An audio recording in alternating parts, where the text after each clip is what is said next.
get the most out of your car on the racetrack requires that you get your driving position spot on. Contrary to popular belief, this does not mean sitting in a classic Stirling Moss position with the arms locked out straight. But actually, on the racetrack, we sit upright, shoulders supported, and the hands go in the wheel on a 10-2 or 1/4-3 position from which we don't vary.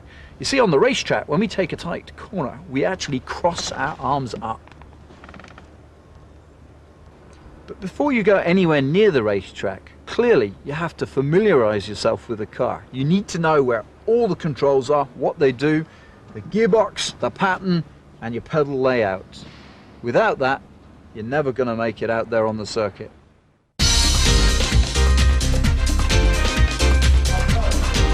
There's more to driving a racing car than just pressing a few pedals and turning the steering wheel. Seat-of-the-pants instinct will take you so far, but intellect will take you further. Watch a pro at work and you'll see that they are focused on the job in hand long before the car ever turns a wheel in anger. Mental focus is one thing, but what about physical fitness? Well, while you don't have to be an Olympic athlete, Michael Schumacher has proved the merits of being the fittest driver of his generation. Even as a club racer, you can stack the odds in your favour by making sure you are in tip-top physical condition.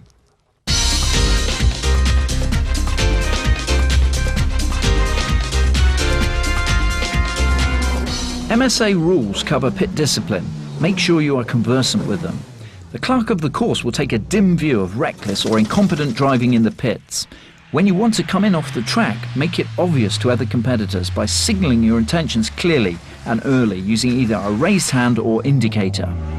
Pit stops have become an integral part of today's motorsport, whether by design or by default. A good knowledge of pit lane discipline is vital for both safety and performance. A lack of knowledge here may result in damage to your car or injury to yourself, your team, or other pit personnel or competitors. Every pit lane is different, and a skilled competitor will familiarise themselves with the rules and procedures for that particular circuit. Generally, this will involve a controlled exit from the pit lane and a smooth acceleration to blend in with other traffic already on the circuit. The operation of the pit lane exit is the responsibility of race control. They will communicate with the driver via either a lighting system at the pit lane exit or via a safety marshal with a radio, who will either replace or supplement the lights with red and green flags. Once past the control, it is the driver's responsibility to accelerate smoothly and swiftly to racing speed to blend with circuit traffic. Despite race control's instructions, the onus is still very much on the driver to check his track position to avoid causing an unnecessary incident on rejoining the circuit. Remember, a moment of recklessness in the pit lane can earn you a license endorsement, a fine, or even exclusion from the race. There is also the added risk of fire in the pit, so organisers and race officials are necessarily strict about pit lane discipline.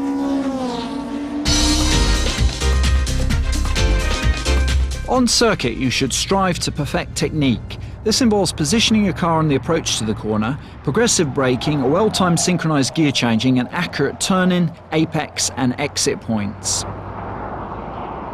Controlling entry speed is critical because you must be able to get your car turned in precisely, enabling you to accurately clip the apex of the corner. This will allow you to feed on power as early in the corner as is possible. The net result will be a reduction in your lap times. The preferred method of downshifting is the heel and toe technique. This involves matching engine speed with the speed of the road wheels in the selected lower gear so that when you release the clutch, you are not subject to driveline snatch, throwing weight forward. Let's take another look at the technique. Here the driver is seen controlling both brake and accelerator with the ball of the right foot, the throttle being blipped to synchronise with the movement of the gear lever.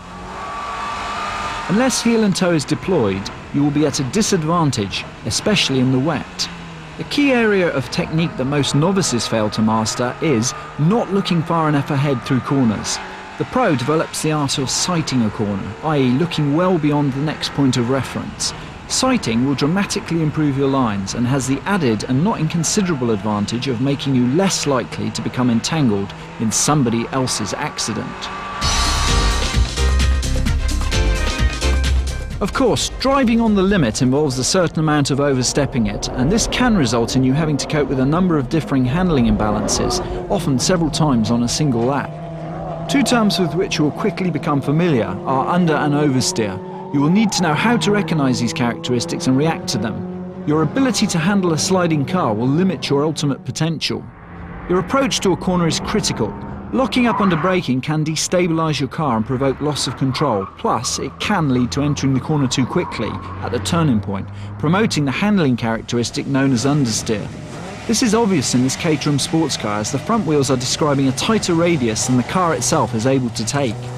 Understeer leads to a car running out of road, and the way to correct the slide is to reduce both throttle and steering input. Oversteer, on the other hand, is a situation where the rear wheels give up their grip. The driver must have their wits about them. Only speed of correction will prevent oversteer developing into a spin.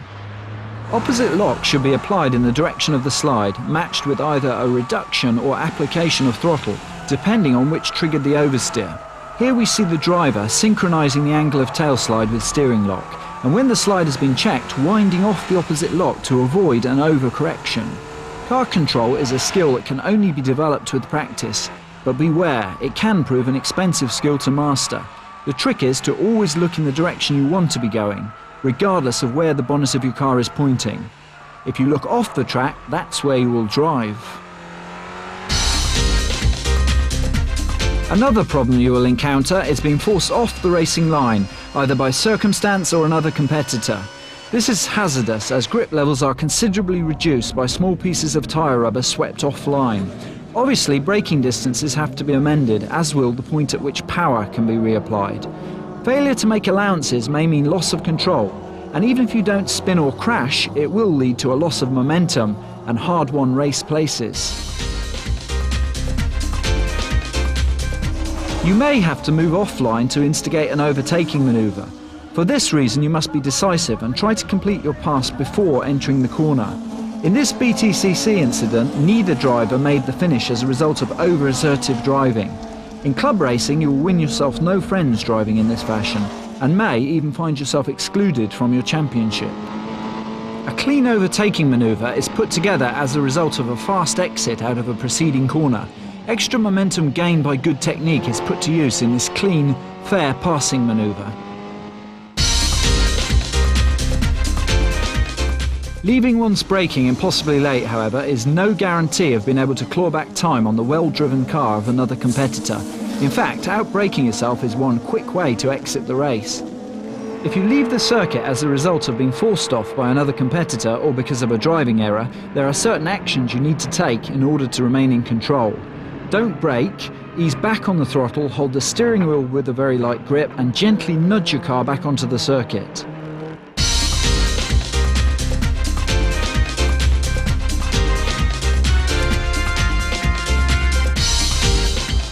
Your objective should be to establish a high-speed rhythm.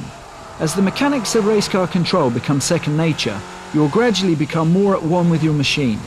Only experience can develop this, there are no shortcuts. To achieve this rhythm, you should consciously be very smooth with all control inputs, making seamless transitions from accelerator to brakes and back. If you are harsher than is necessary, you will unbalance your car and lower the speed at which the limit is reached. This applies equally to your steering and your gear-changing technique.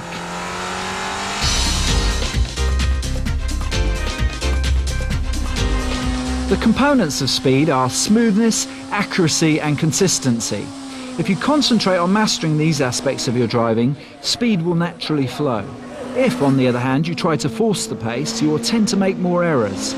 Watch any top driver in action, and you cannot fail to pick up on this quality, a mastery of the component elements of speed.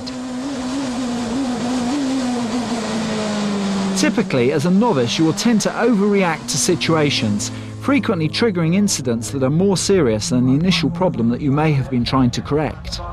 Clearly, in the early stages of your career, you must respect your personal limits. Lessons learnt in this way can be expensive and potentially painful.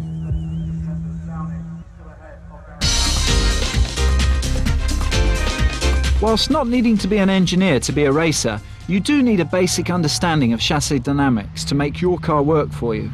Weight transfer can totally alter the way a car handles on the approach to and through a corner. Weight over the front wheels helps turning and it promotes oversteer.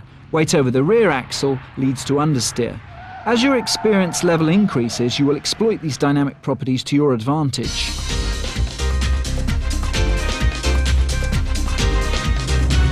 Having chosen to race in the United Kingdom, there is at least one certainty concerning your racing career: you are going to get wet. Mastering and even enjoying a wet track can give you an edge over your opposition. Rain creates a unique set of challenges, the key one of which is visibility, closely followed by loss of grip and traction. Many circuits have an advantageous wet line, where because of drainage, track camber or rubber deposits, your normal dry line is no longer the quickest. As the circuit begins to dry, you will find it at its most treacherous, with sudden destabilising changes in grip. In this situation, the fastest time will come from seeking out the driest line, and this can change lap after lap.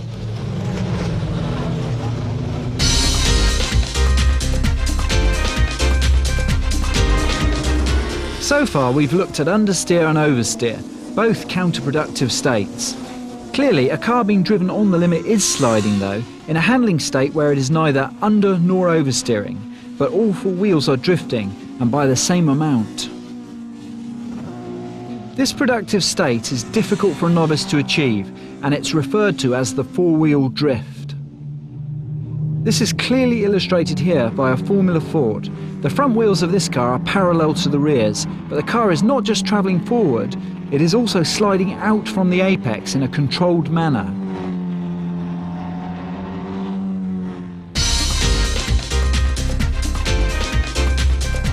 Finally, a study of trackcraft would be incomplete without a look at the spin, because yes, even when you've lost control, you still have work to do. Damage limitation is the key. When you pass the point of no return, you should remember, brake and declutch.